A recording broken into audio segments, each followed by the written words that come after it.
Hello, everyone. You're listening to Dynamic Destiny Radio on Transformation Talk Radio. I'm Coach Pete, coming to you from New York City each first and third Wednesday at noon Eastern, 9 a.m. Pacific. We'll help you get unstuck and keep you moving toward your destiny. You can hear this show on your favorite podcast platform, YouTube, and my website, petecoaching.com. Hey, I'm excited to have a special guest on my show today, Rich Seidler, who's lived a really full life, and he's going to share some of his life stories with us today, and you're sure to pick up some helpful wisdom for pursuing your own destiny, so stay tuned. But first, we have our quote for the day, and the quote for today is, "Everywhere you go, there you are." Okay, that seems obvious, but the deeper meaning is no matter how you change your setting or your circumstances, you're going to bring yourself to your new situation. So your character, your talents, your strengths, and your weaknesses are always going to follow you. Some people think that by changing things up, that's going to fix your problems. It doesn't work that way because everywhere you go, there you are. So keep that in mind. If you want to make a change, work on yourself. Okay, I have an announcement. I have been taking many of the principles that we cover on the show on Dynamic Destiny, and I'm compiling them into an online video course about how to understand your destiny, how to uncover those kind of clues. We're looking at about 8-10-minute sessions. It'll have homework and handouts, and I expect it to have available in about a month. So in order to complete this, I need some people to review the course and give me some feedback. So if you'd like to help me, I want to give you an incentive. I'd love you, my listeners, to help me do that. I will give you this course for free if you would be willing to be a reviewer. This course is going to retail about $100, so that's the value that you'll get from it. I'll give it to you for free to the first 10 people that email me. So just send me an email at askpete@petecoaching.com. That's askpete@petecoaching.com. Put in the subject line just the word course and send that to me. And I will get you the videos review. I have a short survey to get some more background on what you're looking for. And you actually have to give me the feedback to get the voucher to the free course. But I would love to have your feedback. You're going to help me make it an even better course. So again, send me an email, askpete@petecoaching.com.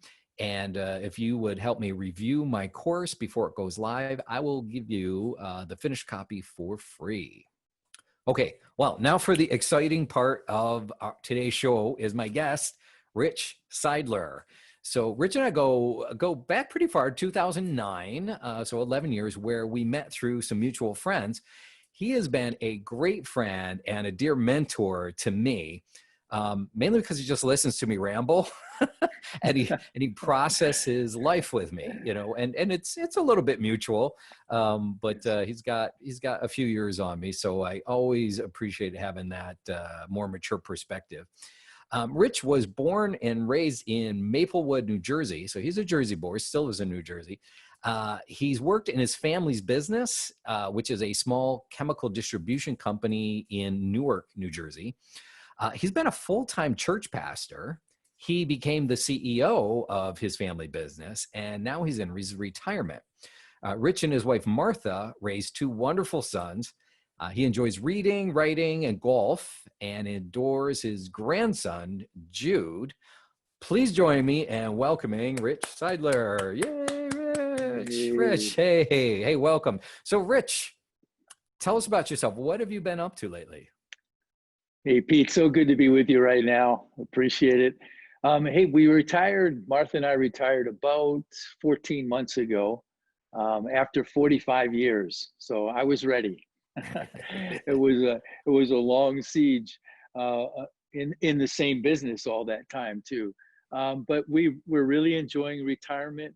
We're doing a number of things. We're getting some training to work with Covenant House Youth. We really care about homeless youth. It's been something that's been on my radar, both of our radar, going back to the 80s, really.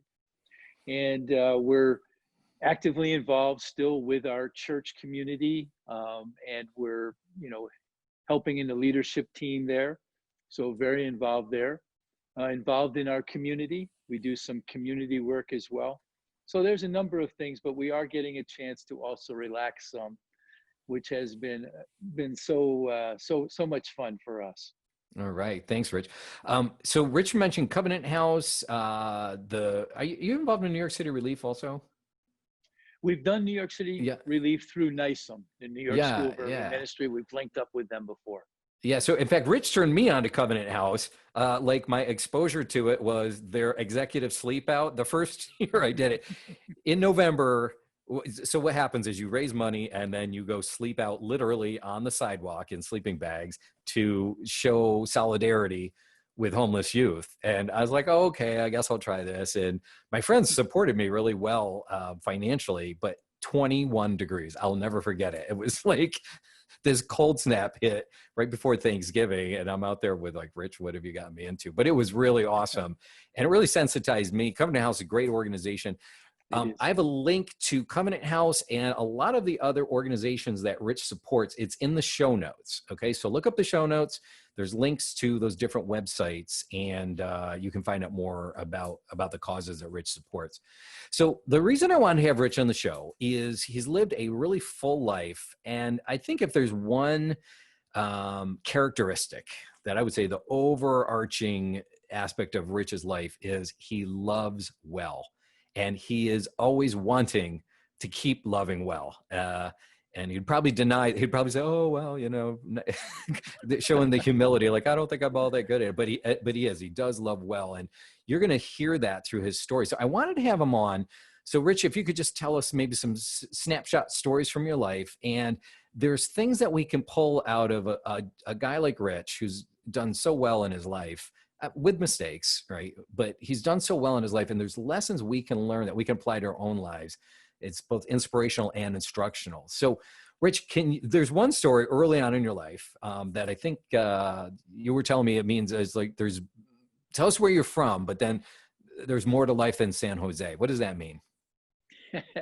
Well, I left college. I quit college back in 1969 and just began to travel around the country a bit, kind of adrift. Ended up in San Jose. Ended up living on a farm with a nice young gal who had two beautiful children. We had all the stuff that we wanted, if you know what I mean. It was it was everything that a young man like me, dreamed of, that I thought, wow, this is the answer to life. I didn't have to work. No, she had child support and welfare. So life was good. It was good for about 3 months. And after 3 months, I went to her one morning. I go, I got to get out of here. And she goes, what is wrong with you? What do you mean you got to get? I said, I just can't take this any longer. So that was kind of what was going on inside of me? What I was realizing, that things that I thought were going to make me happy, obviously were not. And in fact, I was getting very bored with life, and I realized there was so much more. So from there, I ended up, my next stop was actually a commune up in the mountains of Oregon. I had run into some people who said, you're as weird as some other people we know who live in this commune. So they gave me the address and they said, if ever you're up in that area, stop in. So I did. I ended up going to this commune and living with a bunch of whacked out people like myself. But once again, very empty. At the end of the day, just realizing, man, this just doesn't really fulfill me at all. And it was while I was there that I met some people who, for the first time, presented to me what I felt was the true story about God, using the gospel of Jesus, and shared that with me. And so I went to the leader of the commune and I shared that with him. I said, hey, I think I'm going to be following Jesus from now on. He said, that's great, but you can't live here anymore. You got to get out of here. And so he just told me some crazy story about how he had been scuba diving, ran out of oxygen. And when he was absolutely dead, that these hands reached down into the ocean, picked him up, and he said, "It was Jesus." And he said, "I've been running from him ever since." Oh my So gosh. here's the guy telling me I got to get out of there. So anyway, it was just kind of a strange group of things that went on. And so I ended up coming back to New Jersey, and that's where my life began to come back into a little bit more order. Okay. All right. Wow. Well, thanks for sharing that. So it sounds, I mean, the images that's conjuring up in my mind, it's like a hippie commune type of a thing is, Yeah, very much so. oh, wow. Yeah. Yeah, it was Okay. actually into the occult. It was an occult commune. Wow. So it was really kind of a wild place. Okay. So this is the boomer story arc here, right? Early, just go and try to find yourself, maybe in a commune Yes. or yeah. But then you came Yes. to know Jesus. Okay, that's awesome. So, Rich came back to New Jersey, and your family has third generation, I guess, went Yes. through. Yeah. I was the third generation. I came back and I started going to college. I was 24 at that point, and I started back into college, but working part time for the family business. So I started at the bottom floor in the business, um, and actually was pre med. I was a pre med student and ended up in graduating in 4.5 years. And just before I was applying to some medical schools, had not been accepted to any at that point, but ended up getting married right after graduation. And because of that, ended up settling into the chemical company instead. I totally changed my career direction and ended up working in the family business. Okay. So first phase, trying a lot of things, but getting disillusioned. So that's one life lesson to be learned. It's like fulfillment isn't found outside, right? You've got to Yeah. find it. The second one is, and you'll see this common, once responsibilities kick in, it really tends to narrow and you tend to get a lot more practical as far as where you're heading and career choices. And that's not necessarily a bad thing. Constraint and kind of guardrails to what your options are really help to keep propel you forward and help to mature you a Mm. lot.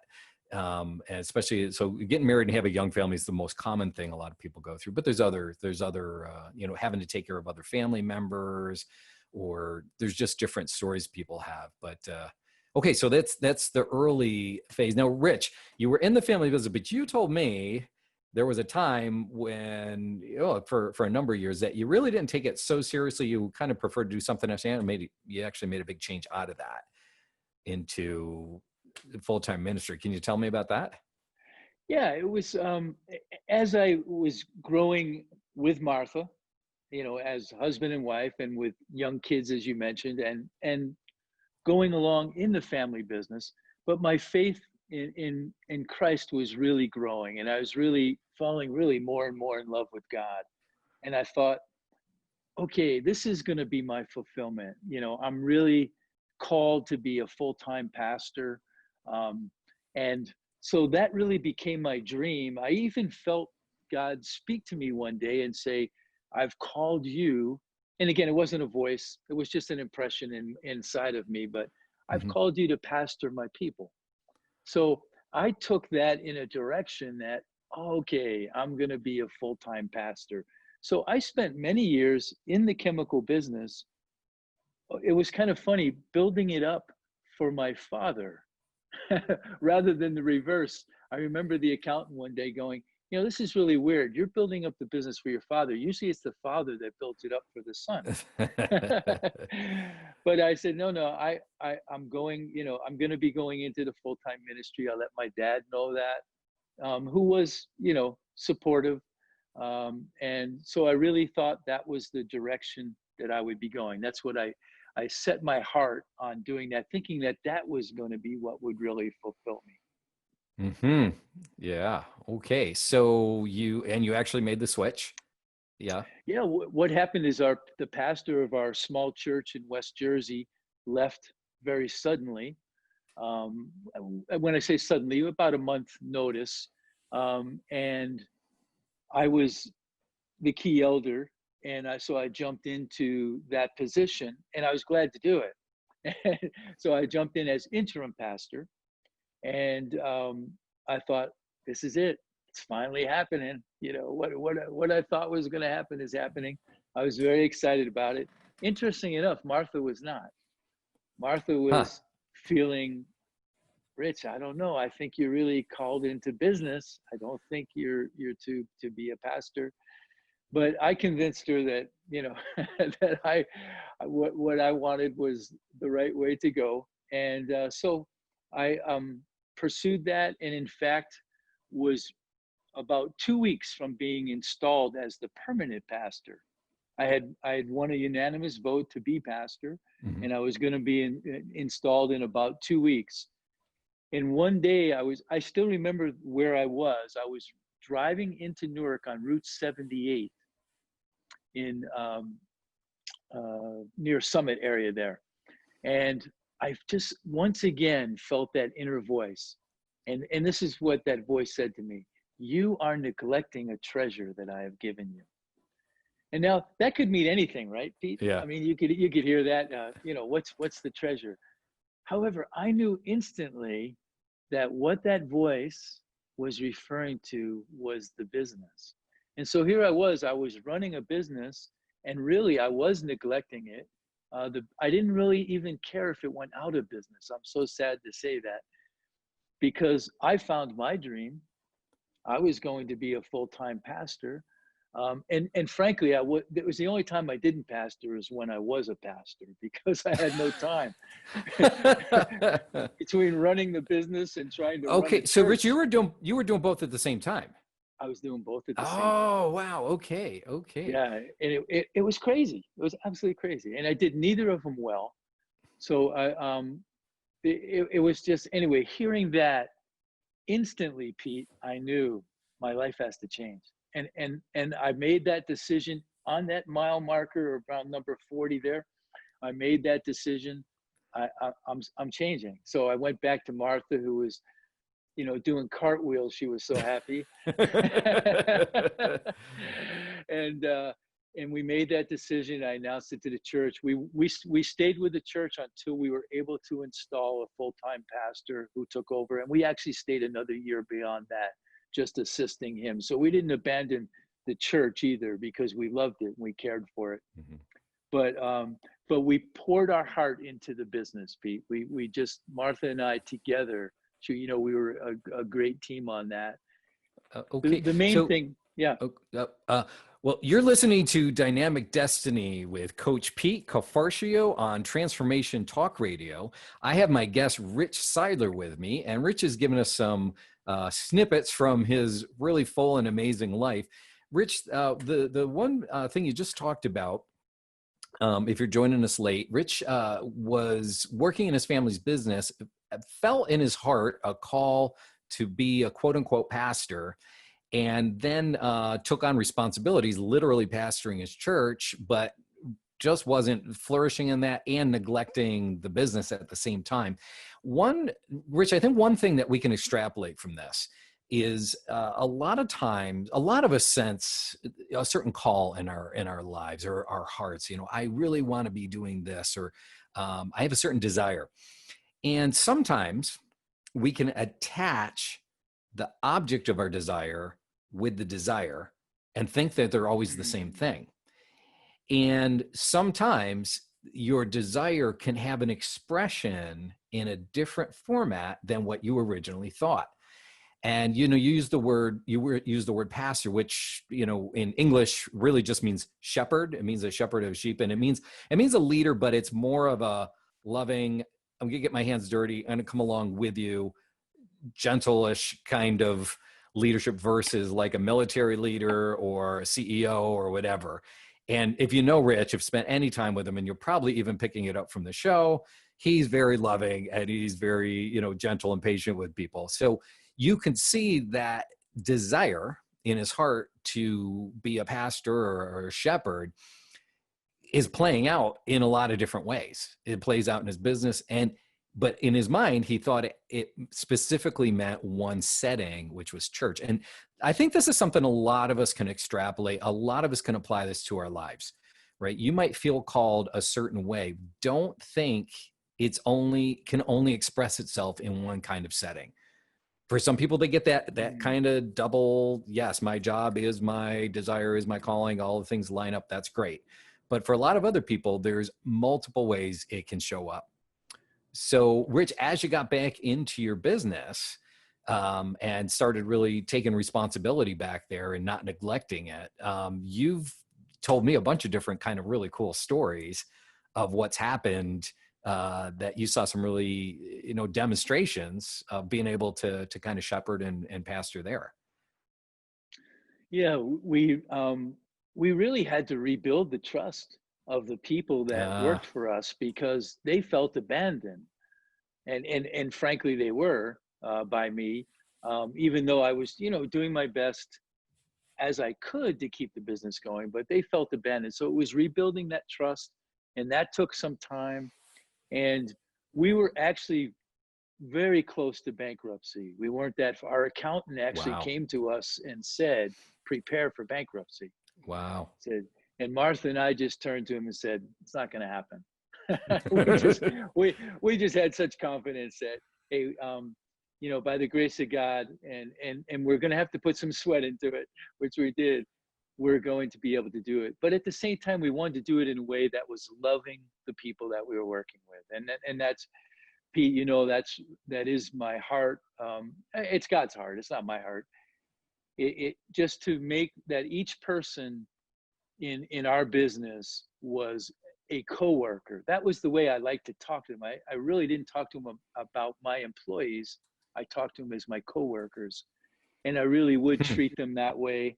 And they really felt that, and they would express that to me. So it was, just to give you maybe an example of the kind of thing that I would jump in to do, to show that I was a coworker. One day we had a very hazardous shipment come in to our business, and it came in inappropriate containers that were not stacked properly. And my guys in the warehouse, all much stronger than me, were afraid to handle the product. And I knew we were under time constraint, so I went out to the warehouse and started unloading that container myself. And it took a lot for me to do it. It was hazardous materials, but my guys, 2 minutes after I did it, they all jumped in, and again, it was one of those times. It was a pivotal time when the respect that we had for one another grew even further, because they realized this guy's going to work with us. He's not just telling us what to do; he's going to lead the way. So that's my style, I would say, Pete, in leadership. Yeah, well, Rich, Like I that. I remember one time in our many sitting down in Panera in West Orange.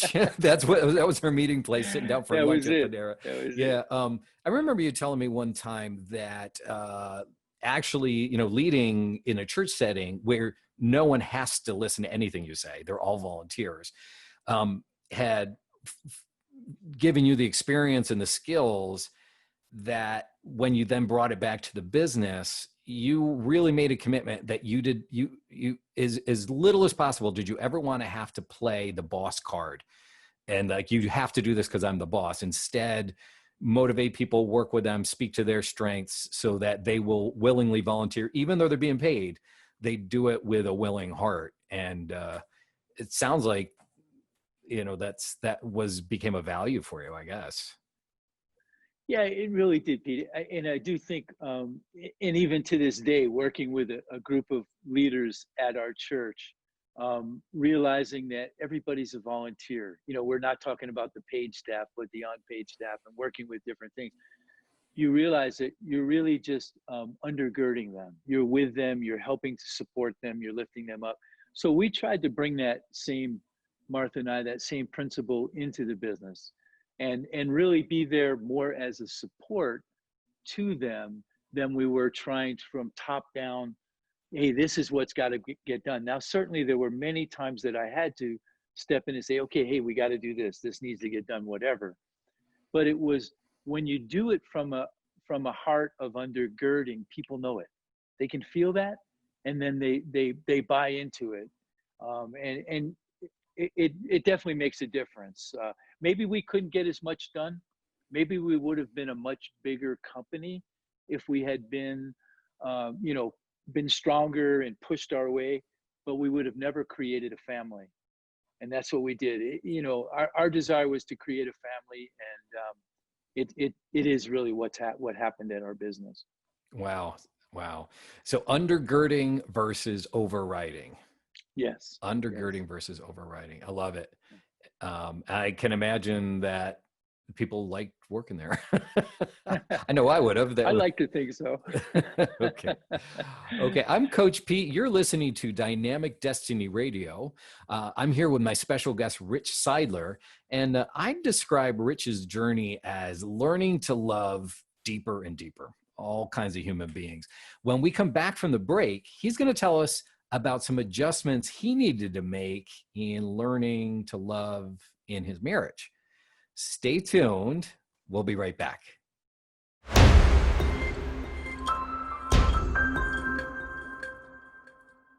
We're back on Dynamic Destiny Radio with Coach Pete, where we unpack your powerful potential. As a reminder, you can catch archived episodes and get lots of free, helpful content and resources at petecoaching.com. Hey, I'm here with my good friend and guest, Rich Seidler, learning about the different principles that he's used during his life. And I'm just loving hearing some of these stories. Rich, before the show, you were telling me about a situation where you kind of had a conflict with a fire marshal around your business, and wasn't looking good, but things kind of turned around. Can you tell us about that? Yeah, that was a little bit earlier in my career, and we were in a old business, an old location that my grandfather had purchased, you know, back in 1916 or something like that. Whoa. But anyway, a fire marshal came in to our building to inspect us, and to be honest, we were very much a fire trap. Mm. We were grandfathered into a lot of things, and if you're familiar with grandfather clauses, basically when new laws come into effect, they don't affect the old companies. They do anybody going from that place forward. So we had a lot of things that we were able to do that new companies could not do, and certain types of storage, et cetera. So this marshal came in, guns blazing, shut us down. It seemed to us like he was trying to get a bribe, which we would not do, and took us to court. So we had to appear in court, get before the judge, and our attorney did not show up. That's not a good scenario.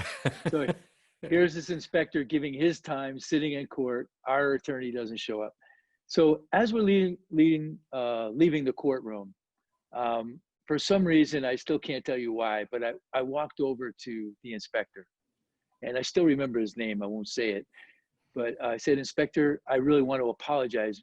We're not trying to give you a hard time. We really expected our attorney to show up, and, you know, I'm really sorry for this delay and everything else."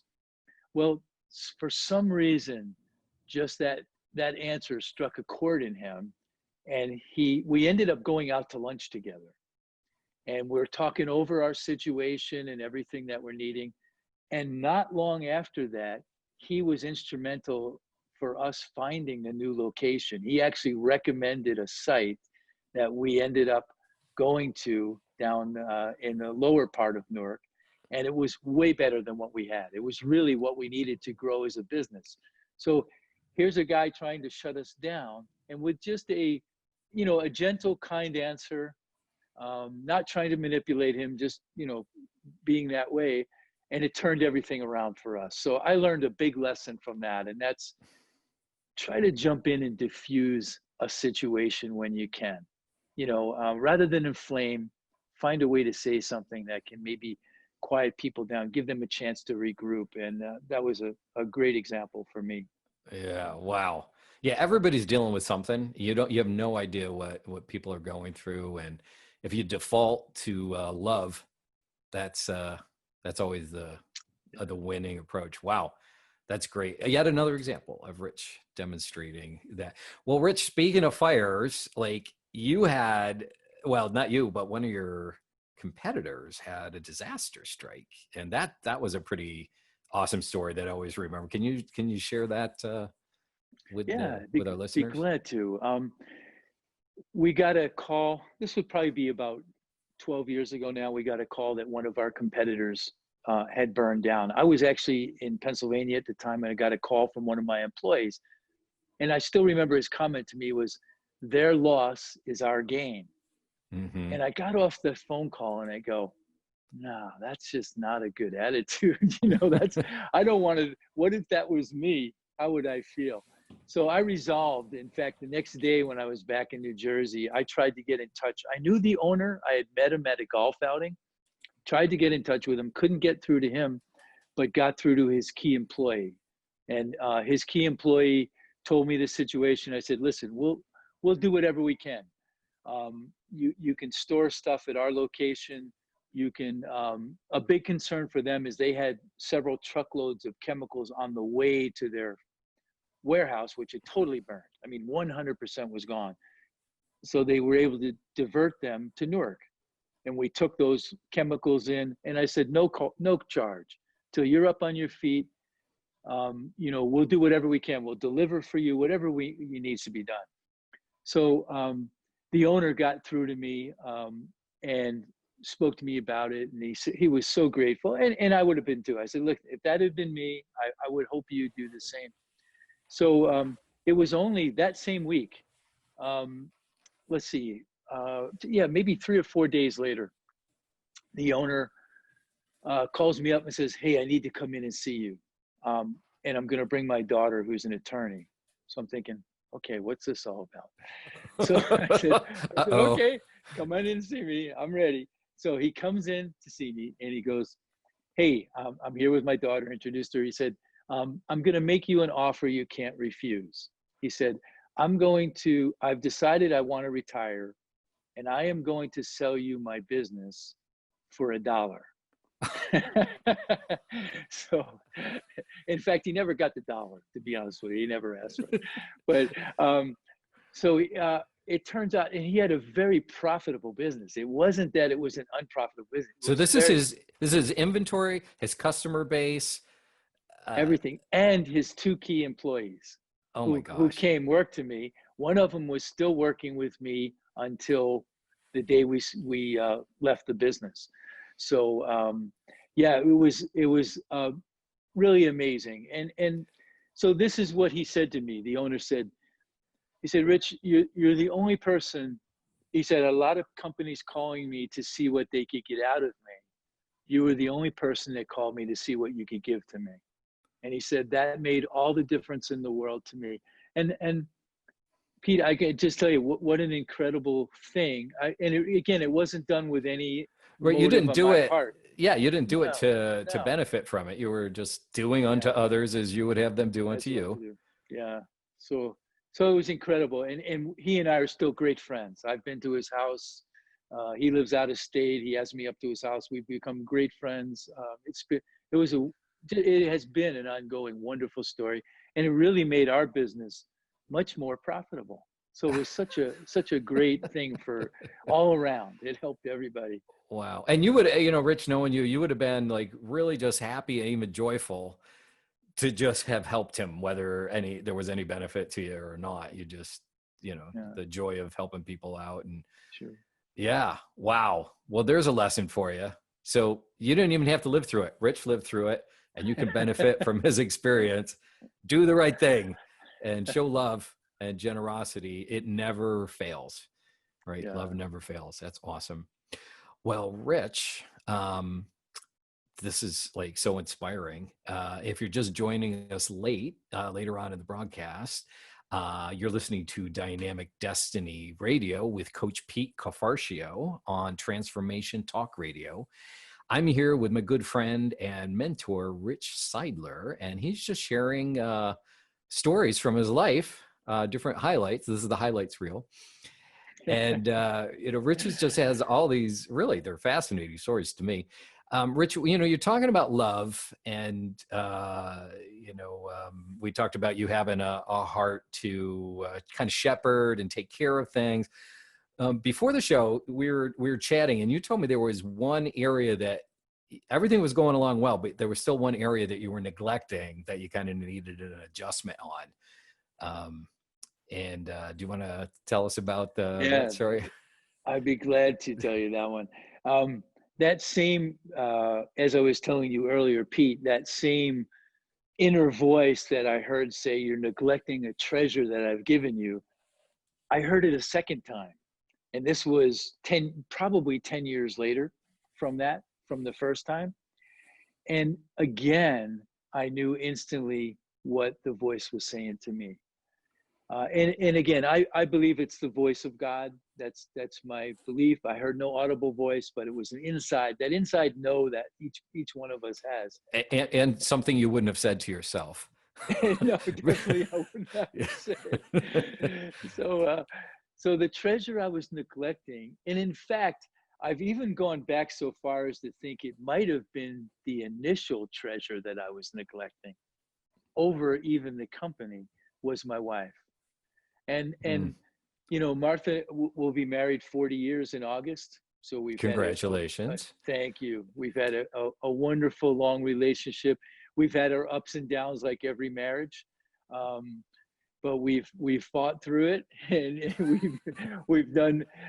We still go to marriage seminars. We realize that you have to work at marriage. Marriage isn't a given.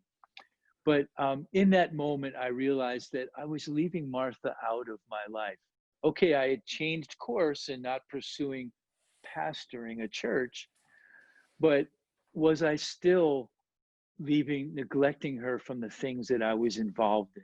And I had to look myself and go, I really am. There's times in the business when I'm just making very independent decisions, even though she was, I'm president, she's vice president. There were times when I needed to listen to her voice more. All of that was just really good wisdom that I was neglecting. So I was neglecting her heart. She wanted to be more involved with me, and that would have helped me in so many ways. And so anyway, I began to realize that I'm not going to neglect that treasure any longer. And so I just made, moves in my heart and in the way I did things and the way I worked with her and the way I listened to her to make sure that we were really a team together. Now, I am still struggling in that area. I'm not going to, say that, it is easy for me, even though I talk about undergird style of leadership, which I believe in, I still am also very much, let's go, hey, let's get going. Let's move ahead. I need Martha to help me. Hey, Rich, let's take a Selah and think this through. Yeah, yeah, Yeah.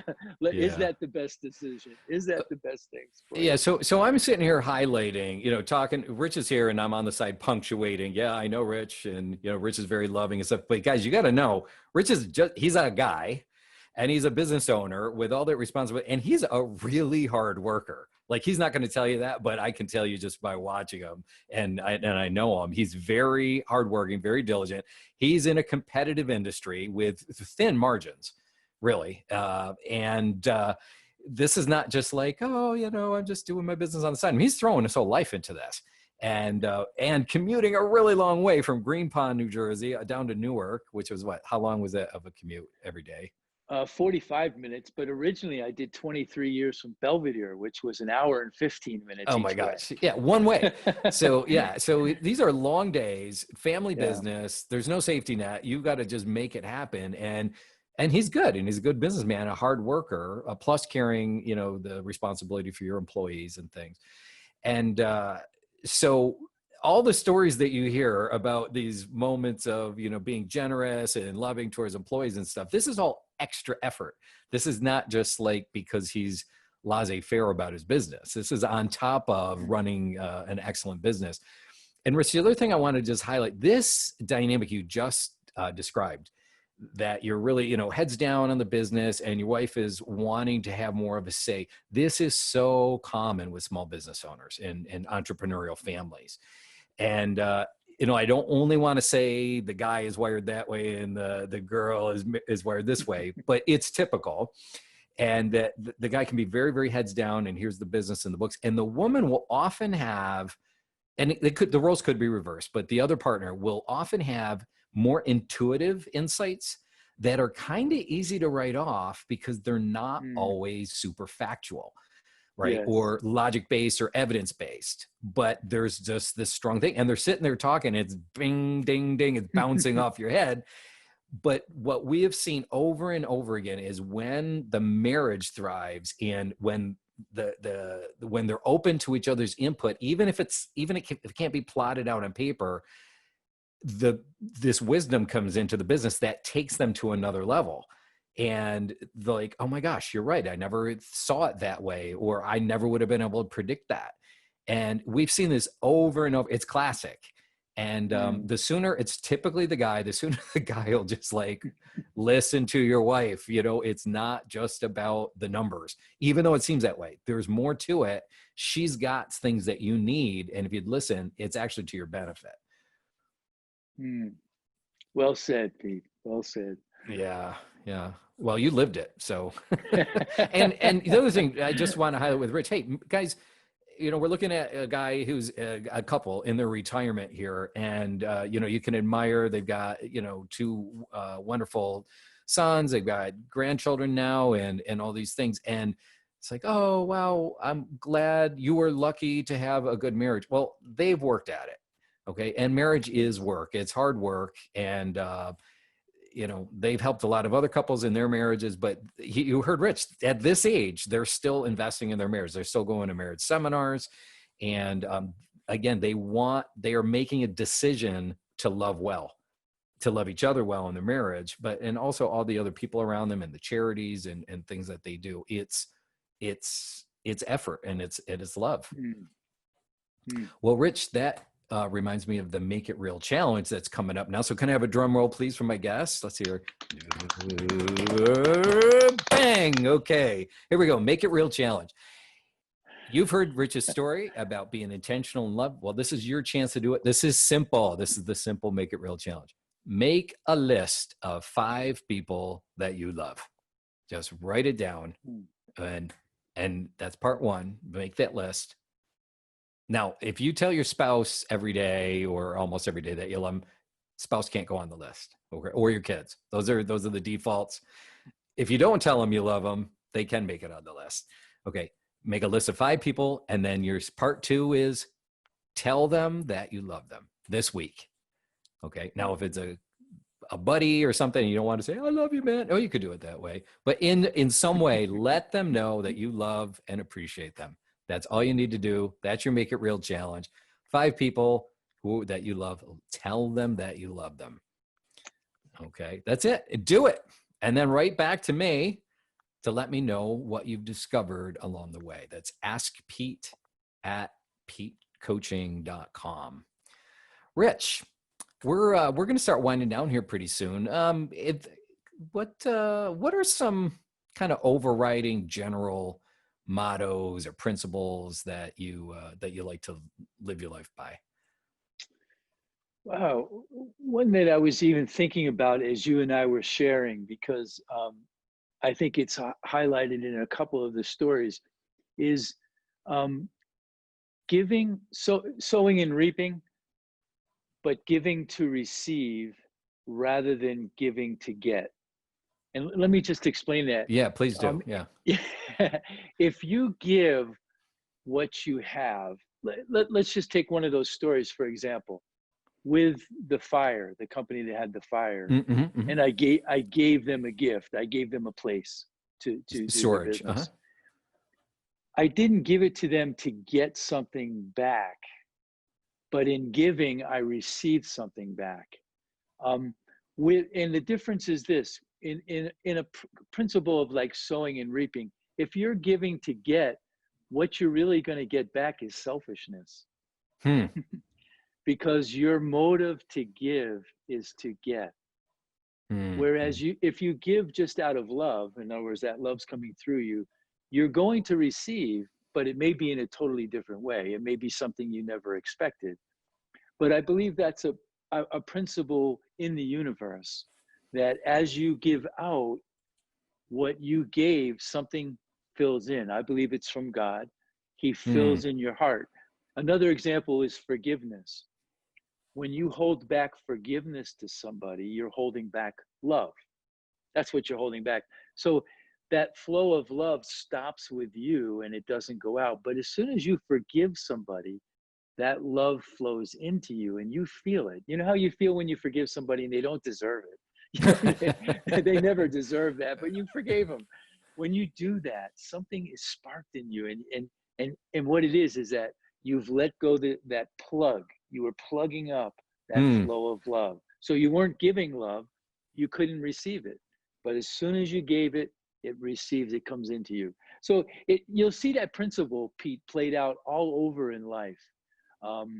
That when you're giving out and you're just doing it out of a genuine love that you have in your heart for somebody in some way, that you will receive from that. You don't have to look for what you're going to get. You will receive. So Yeah. I hope that makes sense. Yeah, no, it makes a lot of sense. And like, I think a lot of us are familiar with the opposite of that, which is like quid pro quo. And you can tell Mhm. when a lot of times you can tell Yeah. when somebody's trying to like quote unquote help you. It's like a favor, meaning you now owe me, and I'm going to call that in at some time in the Yes. future. Yes. And you just feel obligated to each other. And, our whole political system tends to work that way. But I It just does. have such a bad appetite for that. Just love, just be generous. Don't worry if you're going to get it back. You'll get it back in other ways. And it actually frees you up, I think, to be, because Mhm. you don't have to Yes. calculate everything, like, oh, and keep track of this and that. Just let your life be a blessing. Just let it flow. Mm. That's awesome. Yeah, well, and you've lived that out, Rich, over and over again. Any other overriding? Well, can I share a practical tip, Sure, actually? yeah, please. Yeah, we're Yeah, all about practical it's here. good. All right. Um, Martha and I, for the last little over 3 years now, have gotten involved in contemplative practices. Oh If yeah. you're familiar with contemplation, and there's a lot of different types, like TM would be a type of contemplative practice. There's a Hmm. lot of different things. We've gotten into one called centering prayer. And what it's done, centering prayer is basically you just sitting quietly for 20 minutes a day with nothing on your mind and just letting your thoughts go and just being present. So for us, it's being present with Christ. For others, it might be being present with something else, whatever it is. But you're being present. And what you're doing is you're realizing during that time that you are much more than your thoughts Hmm. and much more than your emotions, that there's a deep inner you that is connected with God.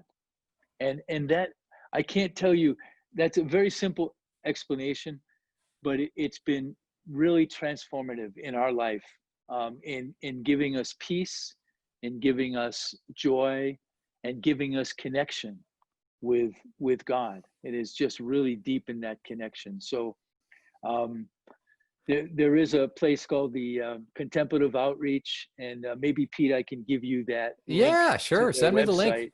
We'll include It's it. yeah, it's wonderful. It's an easy practice. There's all different types of practices. That's one Yeah. that we do, centering prayer.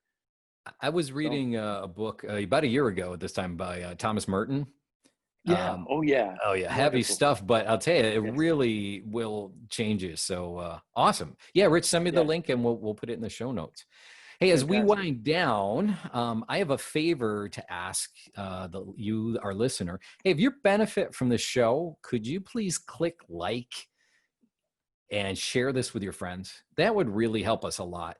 If you're listening to the podcast, rate this podcast, because that helps the media platforms know that this is valuable, and that will trigger their algorithms to promote it more often.